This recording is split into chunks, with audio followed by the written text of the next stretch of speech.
The inheritance that changed everything. The morning I discovered my husband planned to buy his mistress a Lamborghini with my inheritance was the same morning I decided to leave him absolutely ruined. But let me tell you from the beginning, because this story deserves to be told with all the details that still make me tremble with both rage and satisfaction.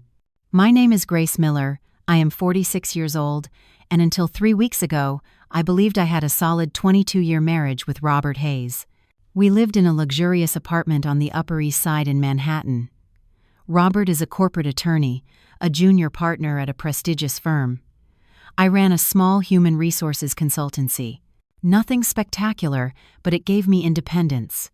Our life was comfortable, predictable, or so I thought. Everything began on Tuesday, September 12th, when I received the call that would change my existence forever.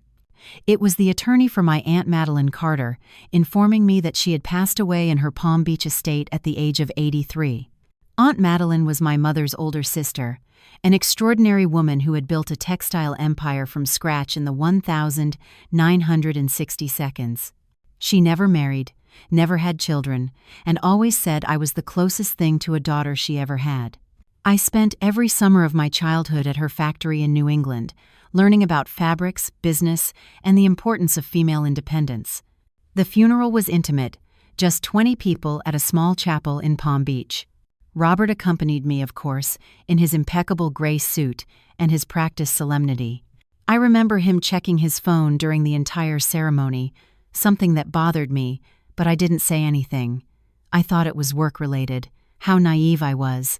After the burial, as the sole trustee and beneficiary of the Madeline Carter Living Trust, Stephen Vance scheduled us for the review of the trust terms in his Park Avenue office. He was a man in his late 60 seconds with gold-rimmed glasses and a calm voice that inspired confidence. We entered his office lined with dark mahogany and legal texts. Robert sat next to me, taking my hand with that understanding smile he also mastered. The attorney opened a brown leather folder and began to read. The initial provisions were expected. Donations to charitable institutions, smaller legacies to loyal employees. Then came the moment that froze time. To my niece, Grace Miller, for being the daughter I never had and the only person I fully trust, I bequeath the entirety of my assets, properties, and financial holdings, valued at approximately $500 million. The silence that followed was deafening. I felt the floor disappear beneath my feet. $500 million. $500 million. I looked at Robert. His eyes gleamed with an intensity I had never seen before. It wasn't love, it was pure, unadulterated greed. "Congratulations, honey," he whispered, squeezing my hand forcefully. Too forcefully. "This changes everything for us." Us. That word should have made me happy. Instead, it sent a shiver down my spine. Stephen continued explaining the technical details. The inheritance included 3 textile factories, 2 luxury properties, stock in various companies, and, most importantly, bank accounts in Switzerland and Luxembourg holding the majority of the liquid capital. "I must emphasize a crucial point," the attorney said, looking directly at me over his glasses. "Your aunt was very specific in her instructions. This inheritance is strictly personal. The assets are held in a spendthrift trust, completely immune to marital distribution laws. It does not form part of the marital property." I saw Robert's face tighten for just a second. Then he recovered his professional attorney's mask. "Are you absolutely sure about that, Mr. Vance?" he asked in a calm but firm tone. "According to state law, inheritances received during marriage can, under certain circumstances, be considered." "They can," the attorney interrupted dryly, "but in this case, Miss Krapik team sign laird. Carter left explicit instructions and irrefutable legal documentation establishing the separate nature of all assets. Furthermore, there is a trust protocol signed 15 years ago where the testator unequivocally stated her will that these assets remain exclusively in her niece's hands." Robert smiled, but his eyes were not smiling. We left the attorney's office in silence. In the car, Robert drove with his hands tense on the wheel. I looked out the window, still processing the magnitude of what had just happened. "This is incredible, Grace," he finally said when we reached home. 500 million. Do you realize what this means? It means my aunt worked her whole life and trusted me, I replied in a neutral voice. It means you won't ever have to work again, that we can travel, buy that house in the Hamptons you always wanted, invest in my law firm. He stopped when he saw my expression. Our future, I mean. Everything we always dreamed of. That night, Robert was exceptionally affectionate. He made me dinner, opened a very expensive bottle of wine we had saved for special occasions, and talked about plans and projects. I should have felt loved. Instead, I felt like a walking ATM. The following days were strange. Robert was constantly on the phone, speaking in low tones, cutting off conversations when I entered the room. He said they were important cases for the firm, but something inside me began to awaken, an uncomfortable intuition I had ignored for months, perhaps years. On Friday evening, Robert said he had a client dinner and would be home late. I kissed him on the cheek, wished him good luck, and waited for him to leave. Then I did something I had never done in 22 years of marriage, something I am both ashamed and proud of at the same time. I checked his laptop. I knew his password because it was our wedding date, something that now seems like an atrocious irony. I opened his email with trembling hands, not really knowing what I was looking for. It didn't take long to find it. There was a folder called V that contained hundreds of emails. I opened them with a racing heart, and every word I read was a stab in the chest. Victoria. Her name was Victoria Owens, 34 years old, an interior designer, and they had been in a relationship for 3 years. 3 years. 1,095 days of lies, late meetings, work trips, and kisses on my cheek before running off to the arms of another woman. I read the emails with a mixture of horror and morbid fascination. There were photos, obscene messages, promises of a future together, detailed plans of how Robert would get his share of my inheritance to start a new life with her. But the message that destroyed me and saved me at the same time was one sent just 2 days after the reading of the will.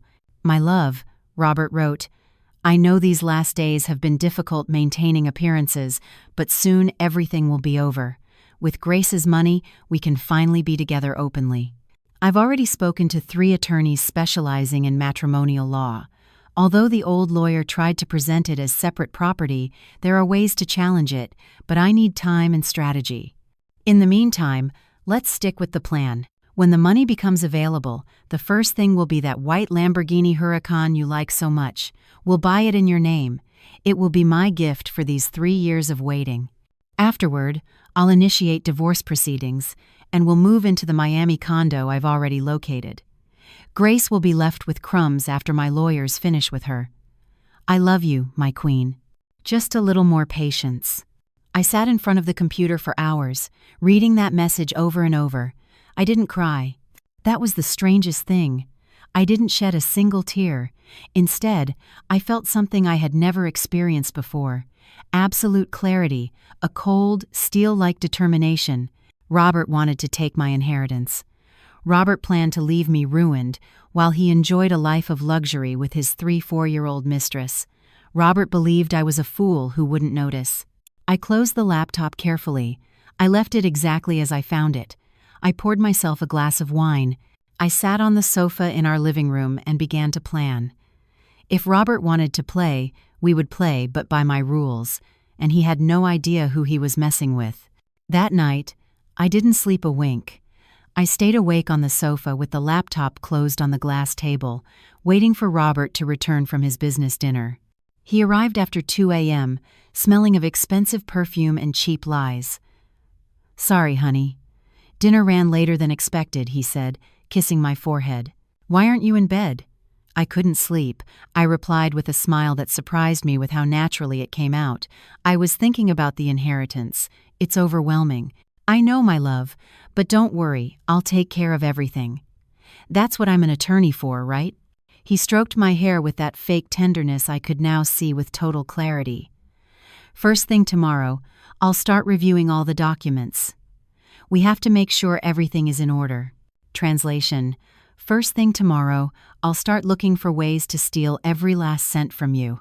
I went to bed pretending normalcy, but my brain was working at 1,000 revolutions per minute. I couldn't simply confront him. If I did, he would use all his legal cunning to cover his tracks. I needed a plan, I needed protection, and above all, I needed information. The next day, Saturday, Robert left early, saying he had to review some files at the firm. As soon as the door closed, I grabbed my purse and went straight to the coffee shop on Madison Avenue, where I had arranged to meet my best friend, Sarah Jenkins. Sarah and I met 25 years ago in college. She specialized in corporate law and was now a senior partner at one of New York's most prestigious firms. Precisely the direct competitor to Robert's firm. If anyone could help me, it was her. I arrived first and sat at a back table. I ordered black coffee, although I knew I wouldn't touch it. My stomach had been closed since I read those cursed emails. Sarah appeared 10 minutes later, impeccable as always in her navy blue pantsuit and Italian leather briefcase. She hugged me tightly and immediately sensed something was wrong. "Grace, you're pale. What happened?" I told her everything. Absolutely everything. The inheritance, Robert's strange behavior, the emails, the mistress, the plans to take the money. Sarah listened in silence, her professional expression hiding the fury I knew she felt inside. When I finished, she took a sip of her latte and drank slowly, processing the information like the brilliant lawyer she was. "Okay," she finally said in a firm voice. "First things first. That inheritance is yours and yours alone. The attorney was right. It's separate property. Robert can try to challenge it, but with the documentation you describe, he has no real chance. However, what? However, knowing Robert and his oversized ego, he will try something. He might forge documents, pressure you psychologically, or even try to trick you into signing a waiver." Sarah leaned toward me. "You need to protect that money immediately." "When do you get access to the accounts?" Mr. Vance said the transfer process would take between 2 and 3 weeks. He said he would call me when everything was ready. "Perfect, that gives you time." Sarah pulled out her agenda and started writing. "Listen carefully, Grace. You're going to do exactly what I tell you. First, you need an attorney specializing in estates and trusts. Someone who has absolutely no connection to Robert. I know the perfect person, Evelyn Shaw. She's a lioness in the courtroom and hates corrupt lawyers like Robert. But if I hire an attorney, Robert will realize I suspect something. Not if you do it discreetly. Evelyn has an office in Boston. Nobody in New York needs to know. You'll tell Robert you need advice on wealth management, which is completely legitimate considering the magnitude of the inheritance." Sarah paused. "And there's something else you need to do, even if you won't like it." "What?" "Hire a private investigator. You need solid documentation of Robert's infidelity. Photos, videos, irrefutable evidence. If this goes to court, and it will, you need every card in your favor." The idea made my stomach churn, but I knew she was right. "Okay, do you know anyone?" "The best in the country, Jason Morgan. He's discreet, efficient, and ethical. He doesn't do anything that can be invalidated in court." She handed me a card. "Call him today. Tell him everything. He'll know what to do." I left that coffee shop feeling completely different. I was no longer the betrayed wife paralyzed by pain. I was a woman with a plan. That same afternoon, from my car parked at a shopping center far from home, I called Jason Morgan. He had a deep, professional voice. I explained the situation in general terms, and we arranged to meet the following Monday at his office in Midtown. Sunday was surreal. Robert and I had breakfast together as if nothing were wrong. He skimmed the sports section. I pretended to read a home decor magazine. We looked like a normal upper-middle-class Manhattan couple, without secrets or betrayals. What a pathetic farce. In the afternoon, Robert received a call and locked himself in his study. I took the opportunity to check his phone, which he had left charging in the kitchen. It had no password, another sign of his arrogance. I found messages with Victoria. "Love, when will I see you? I miss you," she wrote. "Soon, precious. I have to keep up appearances for a few more days. When the money is available, we'll take a weekend trip to Miami. I'll take you to the dealership and you'll choose your Lamborghini, the white pearlescent one you wanted." "Really? Isn't it too expensive, my love?" When we have access to 500 million, a Lamborghini is pocket change. Besides, you deserve it for waiting for me all these years. Grace will never know what hit her. I took screenshots of everything and sent them to my own email from a new account created specifically for this. I deleted the trace of my email from his recent messages list. I left the phone exactly where it was. Monday arrived like a blessing. Robert left for the firm early.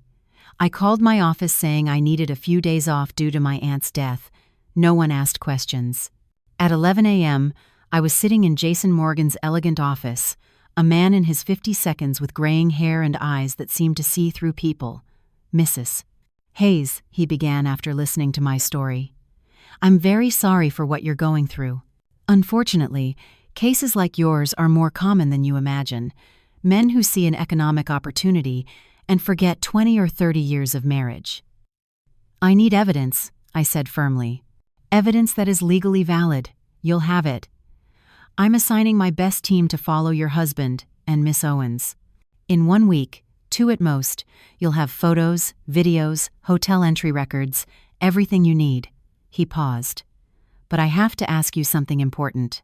What exactly do you want to achieve with this? Divorce? Financial compensation? Revenge? I remained silent for a few seconds, truly thinking about the answer. I want justice, I finally said. I want him to pay for thinking I'm an idiot. I want his mistress to know that the Lamborghini he promised her will never arrive. I want all the lawyers he planned to steal from me with to know he failed spectacularly. I looked directly into his eyes. I want Robert Hayes to learn that underestimating Grace Miller was the worst mistake of his miserable life. Jason Morgan smiled for the first time. Then we'll work very well together, Mrs. Hayes. Very well. That same afternoon, I had an appointment with Evelyn Shaw in Chicago. I took the 3 p.m. flight, and by 6 p.m., I was in her office on Magnificent Mile, in an impressive modernist building. Evelyn was everything Sarah had promised, smart, direct, and fierce. She was about 40, with short black hair and a presence that commanded respect. She reviewed all the documents I had brought. The will, the attorney's instructions, communications with Stephen Vance, even the screenshots of Robert's emails. Your aunt was a very intelligent woman, Evelyn said after half an hour of analysis. She made this bombshell proof. Your husband has absolutely zero chance of touching this money. Zero. He can try. He'll waste time and legal fees, but he'll lose. And if he tries to forge something or manipulate the attorney? Stephen Vance is one of the most respected trust attorneys in the state. He has 40 years of impeccable career. Your husband won't succeed with him. Evelyn leaned back in her chair. But there's something smarter we can do. What? Get ahead of him. As soon as you get access to the accounts, we're going to move that money to completely shielded jurisdictions, Switzerland, Luxembourg, even Singapore. Create corporate structures that make any claim impossible. And we're going to do it so fast that when your husband tries to make his move, he'll find empty accounts. I felt a shiver of pure excitement. How much time do you need? From the moment you have access to the money, 48 hours, 72 maximum. I have contacts in the best private banks in Europe. We'll move the 500 million in coordinated transfers that will be completely legal and impossible to trace without the proper authorizations. Authorizations only you will have. And then, Mrs. Hayes, your husband will find himself with the surprise of his life. And if you want my advice, Evelyn smiled with a mix of professionalism and satisfaction, wait for him to make his move. Let him go to the bank, try to withdraw money, promise the world to his mistress, and when he's at the height of his arrogance, when he thinks he is won, that's when the hammer falls. I returned to Manhattan that night with something I hadn't felt in days. Hope and something more dangerous. The sweet taste of anticipated revenge. Robert was watching a football game when I arrived. "How was your day, honey?" he asked without taking his eyes off the television. Quiet. I went to the mall, walked around a bit, tried to clear my head. Good, good. You need to get distracted with everything from the funeral and all. Yes, you're right. Hey, Robert. I sat beside him. Stephen Vance called me this afternoon. He said the transfer process is moving faster than expected. Possibly within a week, I'll have access to the accounts.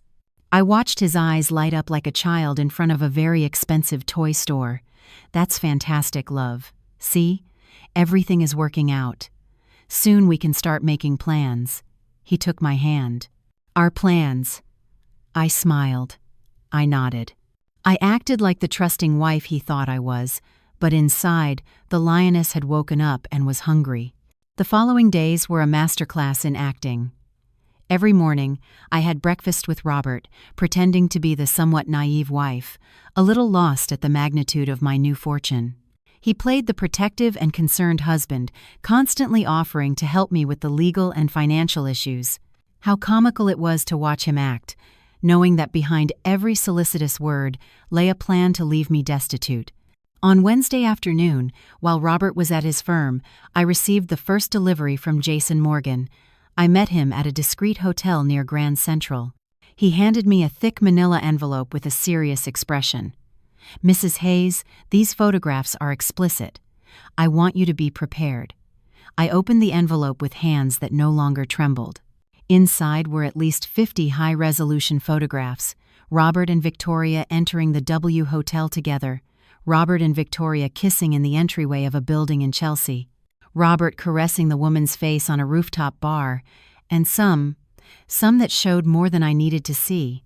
"Her apartment is in the West Village," Jason explained.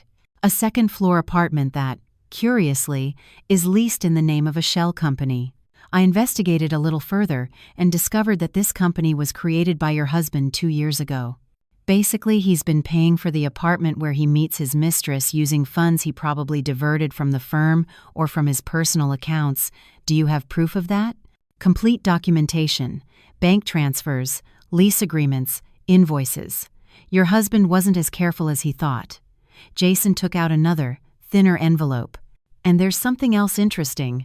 Victoria Owens has considerable debts, maxed-out credit cards, an unpaid personal loan. She even owes 3 months of condo fees on another property she owns outside the city." I processed this information with growing interest. So, it's not just a romantic affair. She's also after the money. Without a doubt, I've seen many cases like this. The mistress sees the married man as her ticket to a better life. And when there's a $500 million inheritance involved, Jason left the phrase hanging in the air. "Anything else?" "Yes, I followed your husband. Yesterday he went to a Lamborghini dealership on Park Avenue. He was there for almost 2 hours. He talked to a salesman. They looked at models. He even sat in a pearlescent white Huracan. I took photographs with a telephoto lens. Afterward, I saw him make a phone call. By reading his lips, I believe he was describing the car to someone, probably her. I felt a mixture of disgust and satisfaction. Everything was going exactly as Evelyn and I had anticipated. Perfect. Keep watching him. I want to know every step he takes. That night, Robert came home in excellent spirits. He was whistling as he took off his jacket, something he hadn't done in months. "You look happy," I commented from the sofa. "It's been a good day at the firm. We closed an important case." He loosened his tie. "Hey, honey, I've been thinking. When you receive the inheritance, we should make a good investment, something solid." "Like what?" "Well, for example, the firm where I work could expand with an investment of, say, $50 million. We could open offices in Boston, Chicago, even Miami. I would become a senior partner." He sat beside me, taking my hands. "It would be an intelligent way to grow the money, don't you think? 50 million. How modest." "Sounds interesting, but I want to talk to financial advisors first." My aunt didn't build her fortune by making impulsive decisions. I saw a flash of irritation in his eyes before he smiled again. Of course, you're very sensible. Although I am a lawyer specializing in corporate law, I could. I know, my love, but this is so big. I want to do things right." He went to bed with a tense expression. I stayed awake looking at my phone. I had a message from Evelyn Shaw. "All set. The banks in Switzerland and Luxembourg are prepared. As soon as Stephen gives you access to the accounts, let me know. I need the authorization codes, and in 48 hours, everything will be protected. Your husband can search under every rock. He won't find a cent." I replied with a simple understood, waiting for confirmation from the attorney. On Thursday morning, I received the call I was waiting for, Stephen Vance, with his calm and professional voice. "Mrs. Miller, I have good news. All procedures have been completed. The banks in Switzerland and Luxembourg have validated the documentation. You can access the accounts starting next Monday. You'll need to come to my office to sign the final documents and receive the access codes." Monday. That's right. Does 11 a.m. work for you? Perfect, Mr. Vance. I'll be there. I hung up and stared at the phone. Monday. In 4 days, I would have access to $500 million, and in 6 days, those $500 million would be completely out of Robert's reach.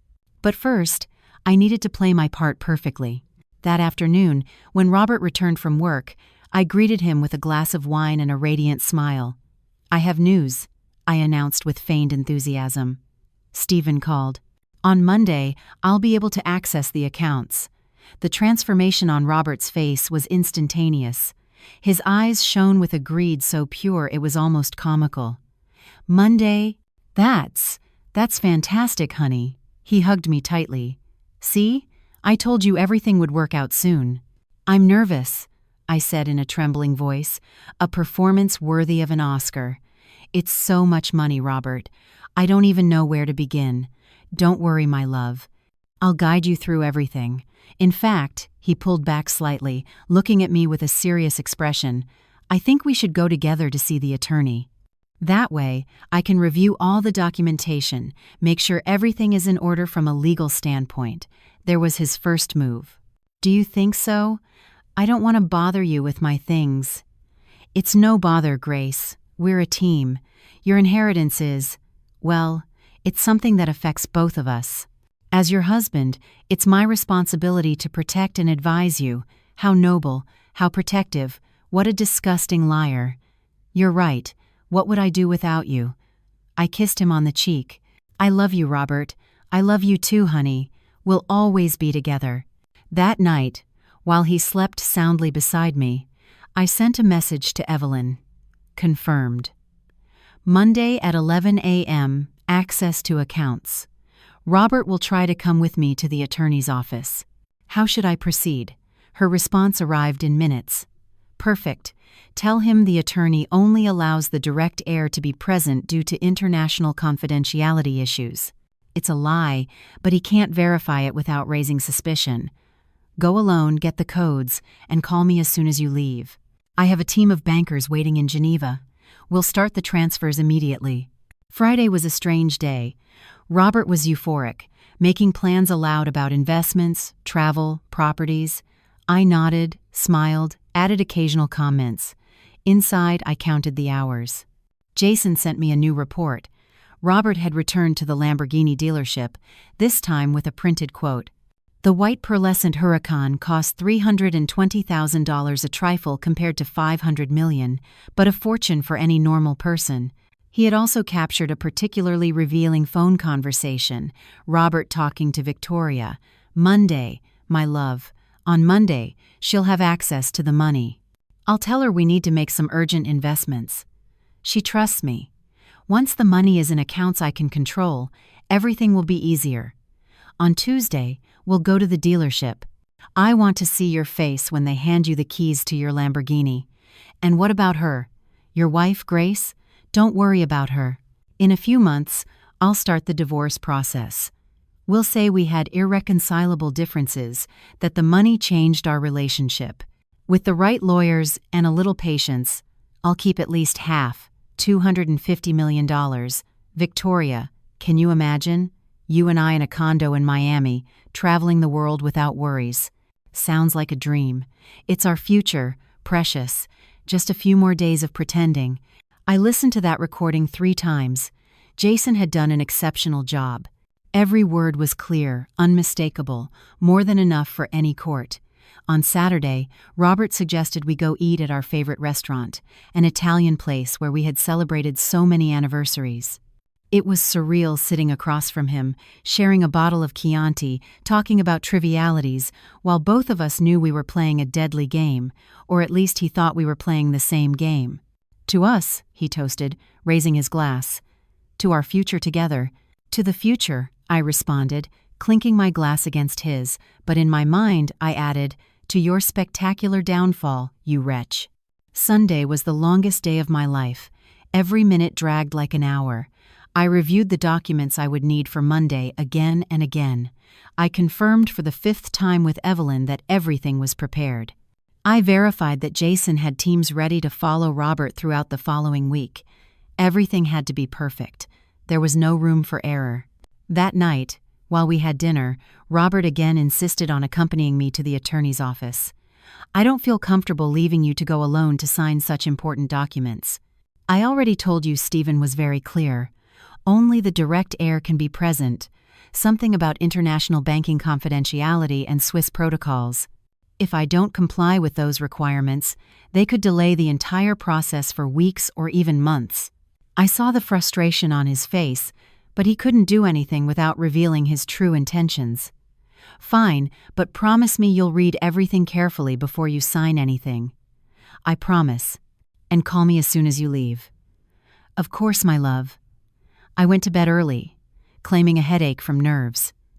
In reality, I needed to be alone with my thoughts. Tomorrow, everything would change. Tomorrow, the real war would begin. And Robert Hayes had no idea he had already lost. I fell asleep with a smile on my lips, imagining his face when he tried to access the accounts and discovered they were completely empty. It would be glorious. Monday dawned clear and bright, as if the universe conspired to make this day memorable. I got up at 7 a.m., although I had been awake since 5 a.m. Nerves had kept me up, mentally reviewing every step of the plan. Robert was still sleeping, snoring softly with that peaceful expression only those who believe everything is going according to plan possess. I watched him for a few seconds, memorizing that relaxed face. It would be the last time I saw him like that. I showered, dressed in a cream-colored pantsuit that projected elegance and control. I did my makeup carefully, not too much, just enough to look professional and serene. I needed to appear like the grieving widow receiving her inheritance, not the woman who was about to execute the most audacious plan of her life. When I went downstairs for breakfast, Robert was already in the kitchen making coffee. He greeted me with a kiss on the forehead. "How did you sleep, honey?" With difficulty. "I'm very nervous." "It's completely normal. Today is an important day." He poured coffee into my favorite mug. "Remember, read everything carefully. If anything isn't clear, call me immediately. I can be at the attorney's office in 15 minutes if you need me." "I know. Thank you, my love." We had breakfast in relatively comfortable silence. He checked his phone constantly, probably sending messages to Victoria. I pretended to read the newspaper, while my brain reviewed every detail of what was to come. At 10:15 a.m., I left the house. Robert accompanied me to the car. "Are you sure you don't want me to drive you?" "I'm sure. I need to do this alone. It's part of closing this chapter with my aunt." He kissed me with fake tenderness. "Okay, I love you. Call me as soon as you finish. I will." I drove to Stephen Vance's office on Park Avenue, but drove around the block twice before parking. I needed to make sure Robert hadn't followed me. It was probably paranoia, but I couldn't risk it. At exactly 11 a.m., I entered the building.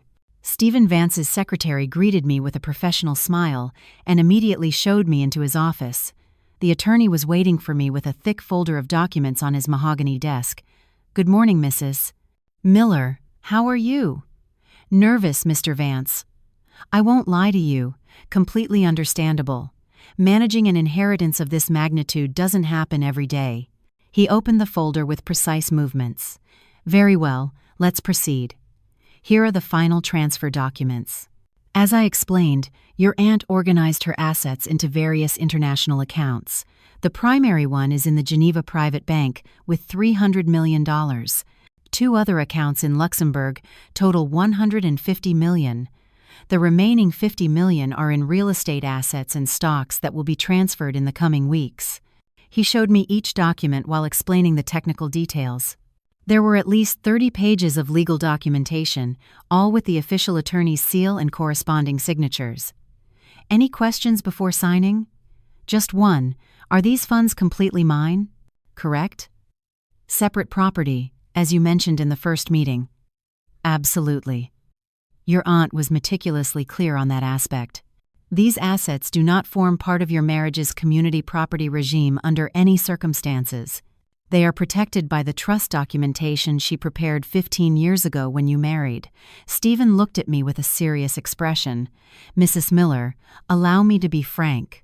I have seen many cases where relatives or spouses try to claim part of inheritances like this. If anyone, tries to pressure you or confuse you about the nature of these assets, do not hesitate to contact me immediately. I nodded, moved by his genuine concern.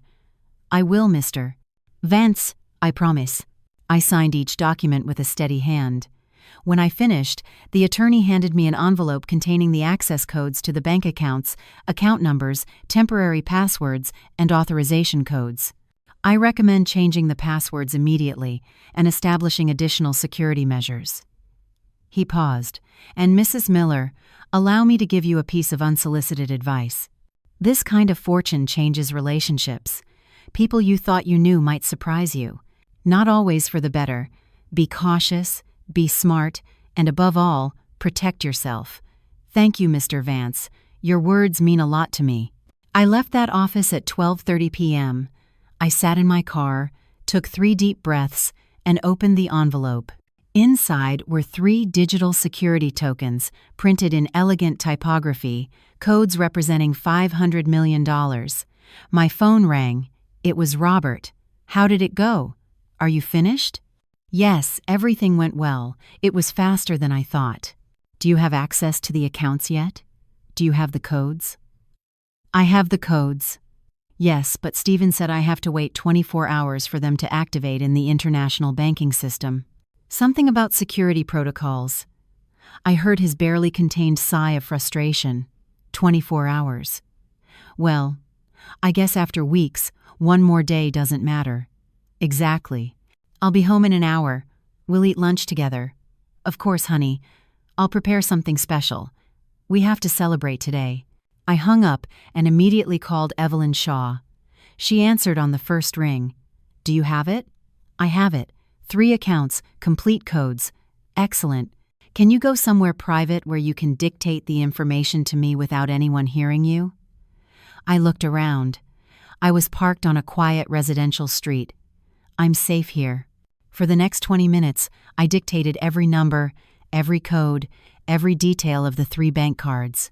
Evelyn repeated them to confirm in her efficient, professional voice. Perfect. Now listen to me carefully, Grace. In exactly 30 minutes, our contacts in Geneva and Luxembourg will begin the transfers. We'll move the funds in blocks to 5 different accounts we've set up in your name. 2 in Switzerland, 2 in Luxembourg, and 1 in Singapore, all under completely legal and shielded corporate structures. The process will take approximately 6 hours. 6 hours for $500 million, Grace. Banks have very strict protocols for transfers of this magnitude, but by 7 this evening, everything will be completed. And believe me, your husband can hire the best hackers in the world. He won't find a trace of where the money went. I felt a shiver of emotion and fear mixed together. And what if something goes wrong? It won't go wrong. I've done this hundreds of times. Trust me. I hung up and sat in the car for several minutes, processing the magnitude of what I had just set in motion. In 6 hours, $500 million would disappear from Robert's reach. In 6 hours, his perfect plan would turn to ashes. I drove home trying to stay calm. Robert greeted me at the door with a bottle of champagne. To my millionaire wife. We toasted, ate, talked about imaginary futures that he believed were real and I knew were impossible. Every minute was a delicious torture, knowing what was happening at that precise instant in banks across 3 different continents. At 3 p.m., my phone vibrated with a message from Evelyn. First phase completed. 200 million transferred to Switzerland. All according to plan. I deleted the message immediately. Robert spent the afternoon in his study, probably consulting with his corrupt lawyers about how to proceed with his theft. I pretended to watch a series in the living room, but I was actually watching every message that came to my phone. 4:30. Second phase completed. 150 million in Luxembourg. 6:15. Third phase in process. 100 million to Singapore. 7:10. Final transfers verifying. And finally, at 7:13 p.m., the message I was waiting for, completed. All 500 million are safe and shielded. Your husband just lost the game. Congratulations, Grace. You are officially untouchable. I got up from the sofa and went to the bathroom. I locked myself in. I turned on the faucet to disguise any sound and let out the tears I had held back for weeks. They weren't tears of sadness. They were tears of liberation, victory, and justice finally served. When I came out, Robert was in the kitchen preparing dinner, whistling the tune he had been humming since he heard about the inheritance. Are you hungry, honey? Very. It's been an exhausting day, I imagine. But it was all worth it, right? Tomorrow, you can access the accounts, and we'll start organizing the investments. Yes, tomorrow will be an interesting day. He had no idea how interesting it would be. That night, while Robert slept soundly dreaming of Lamborghinis and Miami condos, I lay awake staring at the ceiling. Evelyn had sent me one last message before bed. First thing tomorrow, I suggest you go to the bank where you have the joint account, withdraw all the money you can from the shared accounts, and transfer it to an individual account. Also, cancel any additional credit cards he has linked to your accounts. Cut all financial connections with him before he tries to make his move. She was right. Tomorrow would be the day to cut all ties. I fell asleep near 3 a.m. with a strange mixture of peace and anticipation. The most difficult part was done. Now came the most satisfying part, watching Robert Hayes's world crumble, brick by brick, and I would have a front row seat to enjoy the show. Tuesday dawned with a storm that seemed to foreshadow what was to come. I woke up before Robert as planned and left the house at 7:30 a.m. with the excuse of going to the gym. In reality, I drove straight to the bank on Fifth Avenue. I arrived as the doors opened at 8:15 a.m. I asked to speak with the branch manager, Mr. Johnson, a man in his mid-50s who had known our accounts for years. Good morning, Mrs. Hayes. How can I help you? Good morning, Mr. Johnson. I need to make some important changes to my accounts.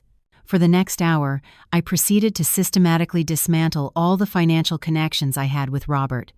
I withdrew my portion of the joint accounts, leaving only the legal minimum. I canceled all additional credit cards he had linked to my accounts. I opened a new individual account where I transferred all my personal funds. Is there any problem, Mrs. Hayes? Mr. Johnson asked with obvious concern. These changes are quite drastic. Let's just say I'm reorganizing my personal finances. Private matters, Mr. Johnson. I prefer not to go into detail. He nodded with professional understanding. He had been in banking long enough to know when not to ask questions. When I left the bank, it was 10 a.m. Robert called me immediately. Where are you? I've called you 3 times. At the gym, my love. My phone was in the locker. Is something wrong? Have you checked the accounts yet? Can you access the inheritance money? There was the question I had been waiting for all morning. Not yet. Stephen said the codes wouldn't be active in the international system until noon. Something about time differences with Switzerland. I heard his accelerated breathing on the other end of the line. Okay. Are you coming home? Yes. I'll be there in half an hour. Do you need anything? No. I just want to be with you when you confirm everything is in order. Of course he wanted to. He wanted to ensure his plan was still on track. He arrived home at 11 a.m. Robert was in the living room with his laptop, pretending to work, but I saw he had pages open for Swiss banks and investment forums. He was researching how to access the money he thought he would soon control. How pathetic. Hello, honey, he greeted me with that fake smile that now churned my stomach. Ready for the big moment? Nervous. I've never handled so much money, really. That's why I'm here to help you. He approached and took my hands. Look, I've been thinking. The smartest thing would be to transfer a considerable portion of the money to accounts here in the U.S. Swiss banks are very secure, but for investments and quick movements, we need local liquidity. How much are you thinking? About 100 million to start. We put it in a wealth management account that I control. I mean, that we control together. That way we can. Robert. I interrupted him softly. It's almost noon. Why don't we try to access the accounts?" I saw the gleam of pure greed in his eyes. I took the bank cards out of the envelope Stephen Vance had given me. I sat in front of my laptop and opened the Geneva Private Bank website. Robert positioned himself behind me, watching the screen over my shoulder. I entered the account number, then the first access code. The page loaded slowly, and for a moment, just a fleeting second, I hesitated. What if something had gone wrong? What if Evelyn hadn't completed the transfers? The screen updated. Current balance, $60. The silence that followed was absolute. I could hear my own breathing, the beating of my heart, the ticking of the wall clock in the hallway. "Grace?" Robert's voice was barely a whisper. "It must be a mistake. Try the other accounts." I opened the second Luxembourg account with deliberately trembling hands. Current balance, $0. And the third. Current balance, $0. No, this can't be," Robert shouted, roughly shoving me aside.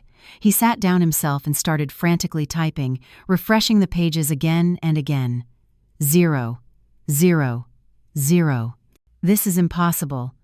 The money can't just disappear. I remained standing, watching him, feeling a satisfaction so intense it almost made me dizzy. "Maybe we should call Stephen Vance," I suggested in a shaky voice, perfectly playing the confused and frightened woman. Robert already had his phone in his hand, dialing with trembling fingers. He put it on speakerphone. Stephen Vance speaking.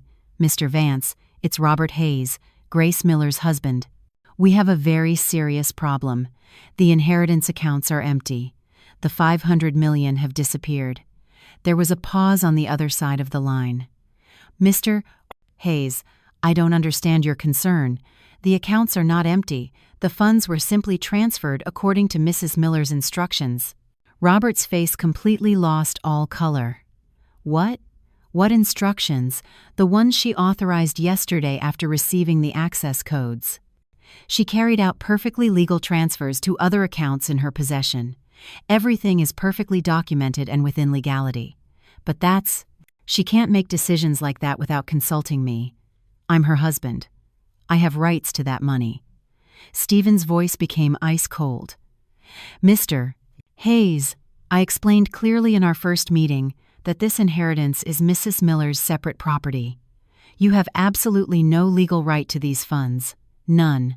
And if you'll allow me a professional suggestion, I advise you to consult with an attorney before continuing this conversation."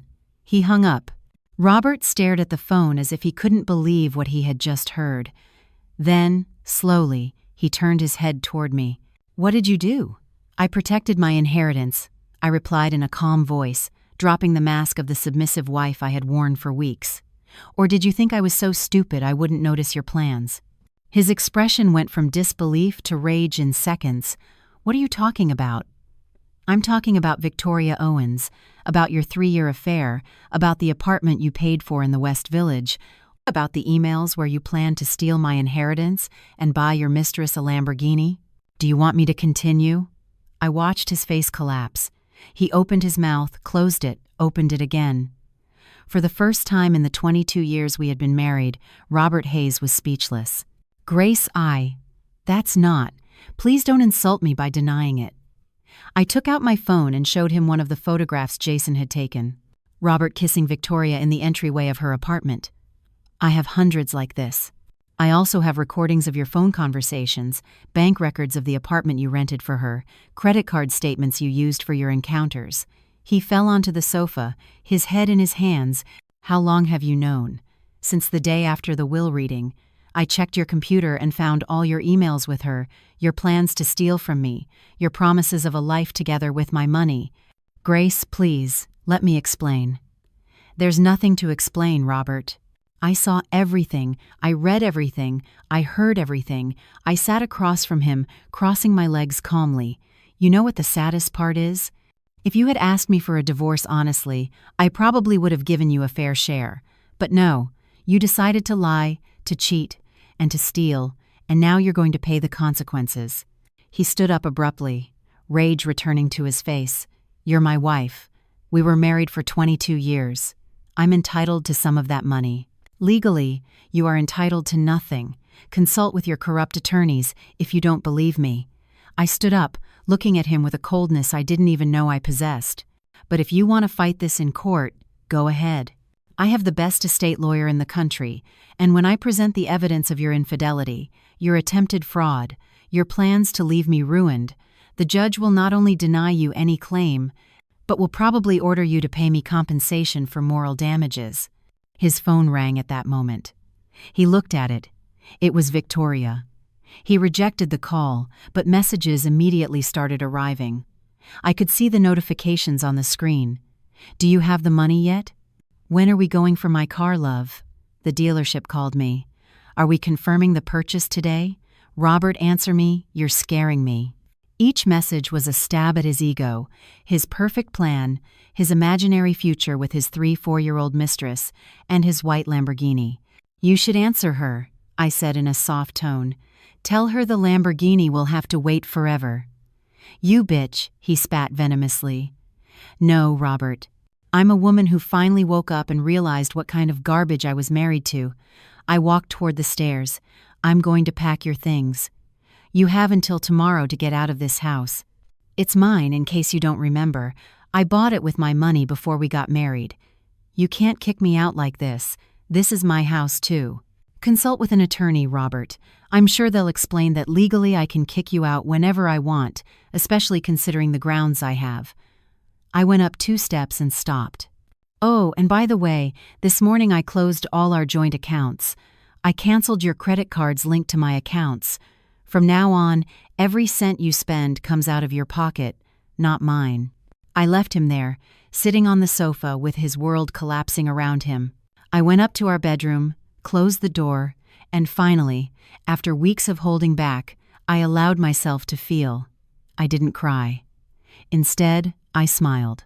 Justice, sweet, perfect, glorious justice. My phone vibrated. It was a message from Jason Morgan. Robert just called Victoria. He's telling her there was a problem with the money, but he'll fix it soon. She doesn't believe him. She's yelling at him. Looks like the perfect romance has cracks. Do you want me to keep recording? I replied. Please, record everything. This story isn't over yet, because I was right. This was just beginning, and the end would be even more spectacular than I had planned. The next 72 hours were like watching a house of cards crumble in slow motion. Robert didn't leave the house the first day. He locked himself in his study, making frantic calls to lawyers who, one after another, confirmed the same thing to him. He had no legal possibility of claiming my inheritance. I sat up in the guest room and watched the chaos unfold with a mixture of satisfaction and sadness. Satisfaction for justice served, sadness for the 22 years I had wasted on a man who turned out to be a complete stranger. On Wednesday morning, Robert finally came down from the study. His face was haggard, with deep circles under his eyes and wrinkled clothes. He found me in the kitchen making coffee. Grace, we need to talk. There's nothing to talk about, Robert. Please. His voice sounded broken, desperate. I made a mistake, a terrible mistake, but it was 22 years of marriage. That has to mean something. I turned to look at him, my expression deliberately neutral. Do you know what 22 years of marriage means to me, Robert? It means 1,095 days where you lied to me, where you kissed me before going into another woman's arms, where we had dinner together while you planned to rob me and abandon me. I took a sip of my coffee. So no. Those 22 years mean absolutely nothing to me now. It was just Victoria. It was just a distraction. You are my wife, Don't finish that sentence if you want to keep a minimum of dignity. I put the cup in the sink. And for your information, Victoria just found out there won't be a Lamborghini. Jason sent me recordings of your conversations. She called you a liar, a fraud, and other quite creative words. I think your love story is over. I saw something break in his expression. Until that moment, I think part of him kept hoping he could recover something. Maybe not the money, but maybe his mistress, his alternative plan. Now he realized he had lost everything. What do you want from me? He asked in a dull voice. I want a quick and clean divorce. I'm not going to fight for financial compensation, because honestly, I don't want a single cent from you. You won't receive anything from me either. Each of us leaves with what we brought into the marriage, and I want you out of this house today. No, tomorrow, today. Where am I supposed to go? Frankly, I don't care. Call Victoria. Maybe she still has some compassion left. Or go to a hotel or the street. It's not my problem, Robert. I started walking toward the living room, but he grabbed my arm. Not forcefully, but desperately. Please, give me a chance to fix this. I'll go to therapy. I'll break up with Victoria. I'll do whatever it takes, but don't destroy 22 years like this. I pulled away with a sharp movement. I didn't destroy anything, Robert. You did. The day you decided your greed was more important than our marriage. The day you planned to rob me and leave me ruined. You destroyed this. Now live with the consequences. That afternoon, I watched from my bedroom window as Robert put suitcases in his Mercedes. He looked small, defeated, completely different from the arrogant man he had been just a few days ago. Part of me, a very small part, felt pity, but I quickly remembered reading his emails, his plans, his promises to another woman with my money. The pity evaporated. He left without saying goodbye. The slamming of the front door sounded like the closing of a chapter that should have ended years ago. That night, Sarah came to visit me with a bottle of excellent red wine and Thai food takeout. "How do you feel?" she asked, while pouring wine into large glasses. "Strangely well. I should feel devastated, right? The end of my marriage, all that drama, but I only feel relief. That's because you took control. You weren't the passive victim waiting for him to dictate the terms. You were the strategist who moved the pieces first." Sarah raised her glass. "To women who refuse to be trampled, to women who fight back," I toasted. During dinner, we reviewed the next legal steps. Sarah had connected me with an exceptional matrimonial attorney, Patricia Mendoza, who would prepare the divorce papers. With the evidence of infidelity and fraud we had, the process would be quick. "Have you thought about what you'll do now?" Sarah asked. "With the money, with your life, it's a new beginning in many ways. Honestly, I'm still processing everything, but I know I don't want an ostentatious life. I don't want yachts or mansions. I want purpose." "Like what?" "My aunt built a textile empire helping working women have dignified jobs. I want to continue that legacy, create opportunities, maybe establish a fund for women entrepreneurs or for women escaping abusive marriages." I paused. Robert wasn't physically abusive, but economic and emotional abuse is just as real. I want to use this money to help other women escape situations like mine. Sarah looked at me with genuine admiration. "Your aunt would be proud." The following days brought interesting revelations. Jason kept me informed of Robert's movements. He had tried to return to the firm where he worked, but the partners asked for his resignation. Apparently, the financial irregularities he had committed to pay for Victoria's apartment had been discovered during a routine audit. Robert had not only lost his wife and his dream inheritance, he had also lost his career. Victoria, for her part, had blocked all of Robert's numbers. According to Jason's reports, she had started dating an older businessman, one who did have real money. How convenient. On Friday of that week, I received an unexpected call. It was Stephen Vance's secretary. "Mrs. Miller, Mr. Vance, requests you come to his office. There's an important matter he needs to discuss with you." I arrived at his office intrigued and slightly worried. Could there be a problem with the transfers? Some legal complication we hadn't foreseen? Stephen greeted me with his usual professionalism, but I noticed a different glint in his eyes. "Mrs. Miller, thank you for coming on such short notice. I wanted to personally inform you that your husband, Mr. Hayes, came to see me yesterday." "Robert was here?" "That's right. He tried to pressure me into declaring there were irregularities in your aunt's will, that the separate property could be questioned. He even suggested that I might have made mistakes in the documentation." The attorney allowed himself a cold smile. I showed him the door immediately and informed him that if he continued with such unfounded accusations, I would file a defamation complaint with the Bar Association. "I am so sorry, Mr. Vance. He shouldn't have bothered you.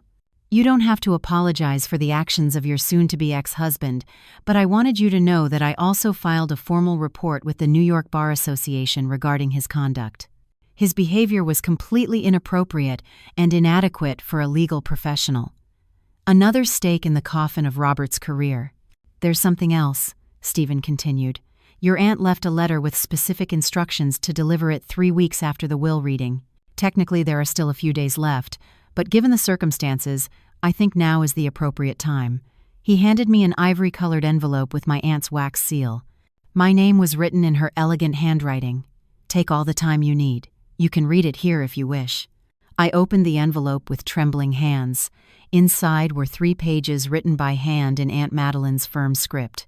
"My dear Grace," it began, "if you are reading this, it means I have passed away, and you have received my inheritance. I hope the funds reached you without complications, although knowing you, there probably was drama. There is always drama when money is involved. I want to explain why I did things this way. Why I established the assets as separate property. Why I was so careful with the legal documentation. 15 years ago, when you married Robert, I saw something in him that worried me. It was subtle, barely noticeable, but I have lived enough years to recognize a man who values status and money more than genuine love. I didn't say anything because you were happy, or believed yourself to be, and it wasn't my place to destroy your illusion, but I took precautions. I ensured that if my fortune ever came into your hands, it would be completely protected from any attempt at misappropriation. If it turns out I was wrong about Robert, if he turned out to be a good man who genuinely loved you, then these precautions were unnecessary but harmless. But if I was right, if he turned out to be the opportunist I suspected he was, then you have just dodged a bullet. This money is yours, Grace, and yours alone. Not to support a man, not to buy love or loyalty. It is yours to build the life you deserve, the life you always should have had. Use it wisely. Use it for good. And please, don't waste it trying to save people who don't want to be saved or punishing those who don't deserve it. Just live. Live the life I never allowed myself to live. I loved you like the daughter I never had, and wherever I am now, I will continue to watch over you with all my love, Aunt Madeline." Tears ran down my cheeks uncontrollably. Stephen discreetly passed me a tissue box and withdrew to his inner library, giving me privacy. My aunt had known. She had known from the beginning, and had protected me, even from beyond the grave. When I finally regained my composure, I thanked Stephen and left his office. Outside, the rain had stopped, and the sun began to peek through the clouds. I took out my phone and called Evelyn Shaw. "Evelyn, I want to establish the foundation we talked about, the Fund for Women Entrepreneurs and Victims of Economic Abuse. I want to do it in honor of my Aunt Madeline." "That sounds perfect, Grace. How much are you thinking of allocating?" $50 million to start, and every year I'll allocate more as we see results. That's a significant amount. We'll do a lot of good with that. That night, alone in my house, which I no longer shared with Robert, I poured myself a glass of wine and sat on the balcony looking at the lights of Manhattan. My phone vibrated with a message from Jason. "Robert just moved into a small apartment in Queens, a studio apartment very different from the Upper East Side. Thought you might want to know. Continue surveillance?" I replied, "No, Jason, that's enough. Thank you for everything." It was time to let go, to let Robert live with the consequences of his decisions while I built my new life. A life of freedom, purpose, and justice, exactly as Aunt Madeline would have wanted. 6 months later, I was sitting on the terrace of my new office in downtown Manhattan, looking at the documents I had just signed. The Madeline Carter Foundation had been officially registered and was ready to begin operations. $50 million dedicated to helping women entrepreneurs and victims of economic abuse. My aunt's legacy would live on in a way she never imagined, but one I am sure she would have fully approved of. Sarah came in with 2 coffees and a radiant smile. "I just received confirmation from the court. The divorce is official. You are officially free, Grace Miller." I took the coffee and let those words penetrate me. Free. After 22 years tied to a man who turned out to be a stranger, I was finally free. "How do you feel?" "Light," I replied honestly, like an enormous weight has been lifted from my shoulders. And Robert appealed? He didn't even try. His lawyers made it clear that with all the evidence we had, any appeal would be rejected immediately. Besides, I don't think he has money left to pay more legal fees. I had deliberately stayed away from any information about Robert during these months. I needed to heal, rebuild, find myself outside the shadow of that toxic marriage. But now that everything was officially over, I felt curious. Do you know anything about him? Sarah hesitated for a moment before answering. He's working as a legal advisor for a small import company. Nothing glamorous. The Bar Association sanctioned him for the irregularities at the firm and for attempting to pressure Stephen Vance. It wasn't expulsion, but his reputation was destroyed. No one prestigious wants to hire him. And Victoria, she married that older businessman 3 months ago. Apparently, she got her luxury life, just with another man. Sarah looked at me with a serious expression. There was an interesting detail. Robert tried to contact her several times after she left him. She blocked him everywhere and threatened to get a restraining order if he didn't leave her alone. I felt a pang of something. Not pity exactly, but maybe understanding of how deep his fall had been. He had lost everything to greed. His marriage, his career, his mistress, his reputation. It was almost Shakespearean in its tragedy. Good, I finally said. I hope he finds a way to rebuild his life, but far from mine. The following weeks were a whirlwind of positive activity. The foundation began to receive applications from women across the country, stories of brilliant entrepreneurs without access to funding, women escaping abusive marriages who needed capital to start over. Each story reminded me how lucky I had been to have the resources to protect myself. One spring afternoon, while reviewing applications in my office, I received an unexpected visitor. My assistant, Laura, entered with a worried expression. "Grace, there's a man here who insists on seeing you. He says it's urgent. His name is Robert Hayes." My first instinct was to refuse, but something stopped me. Maybe it was curiosity. Maybe it was the need to close this chapter definitively. Send him in, but stay close by in case I need him to leave. Robert entered my office looking completely different from the man I had known. His expensive suit had been replaced by simple, somewhat worn clothes. He had lost weight, had more gray hair, and his eyes showed deep fatigue. "Grace, thank you for receiving me. I know I have no right to ask you for anything." "No, you don't. What do you want, Robert?" He sat in the chair in front of my desk uninvited, a gesture that irritated me, but I let it pass. "I came to apologize. I know it's late. I know it changes nothing, but I needed to tell you in person. Apologize after trying to steal $500 million from me, after 3 years of infidelity, after planning to leave me ruined. I know everything, and there is no excuse that justifies what I did." He looked down at his hands. "The last 6 months have been revealing. I lost everything, Grace. My career, my reputation, the woman I thought I loved, and in all that time, all I could think about was how stupid I was. Stupid for getting caught, or stupid for doing it in the first place?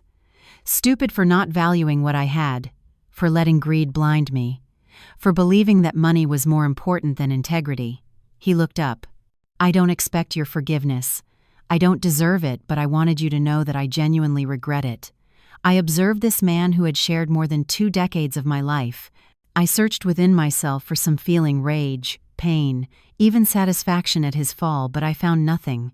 Complete indifference. Robert, I don't know if your repentance is genuine or if you only regret losing. Honestly, I don't care anymore. You built your own trap and fell into it. That's all. I know.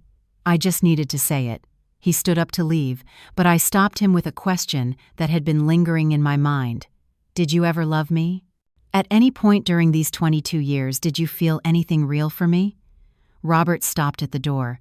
Silence stretched for long seconds. "At first, yes. The first few years were real, but over time, ambition became bigger than anything else. And when I met Victoria and then found out about the inheritance, he ran a hand through his hair. There's no justification. I became someone I don't recognize, someone my mother would have despised. Well, at least you have that clarity now. Can I ask you something? Your foundation. I saw the articles in the newspaper. It's extraordinary what you're doing. It's what my aunt would have wanted, using the money to help other women. She was a wise woman, and you are like her."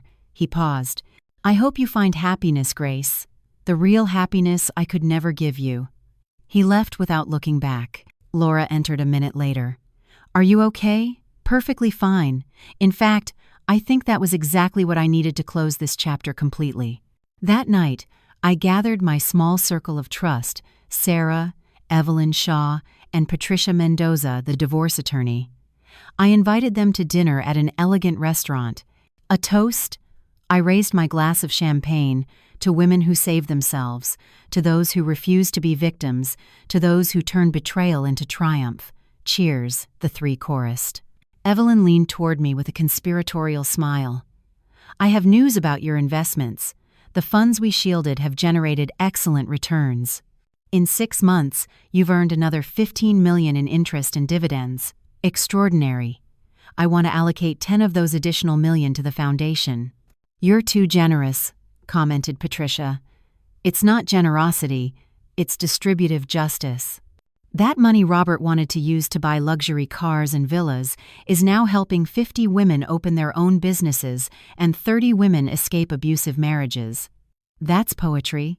Sarah raised her glass again. "Your Aunt Madeline must be toasting with you from wherever she is." 3 months later, the foundation organized its first public fundraising event at the Plaza Hotel.